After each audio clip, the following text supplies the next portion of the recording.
Elke prediker wat van 'n kansel af gesê het dat dit oukei is, moet eendag voor God gaan staan vir elke persoon wat dood verongeluk het as gevolg van drank.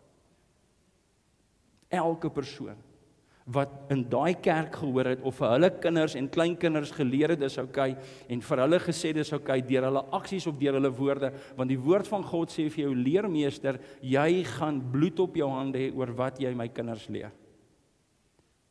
En ek sit vanoggend en ek verstaan die verantwoordelikheid, want almal wil deesdae predikers wees, maar jy verstaan nie dat jy moet rekenskap gee oor dit wat jy preek nie. En ek besef een ding, is dat God se woord waarsku ons oor baie goed. Maar die vet weet ons luister nie.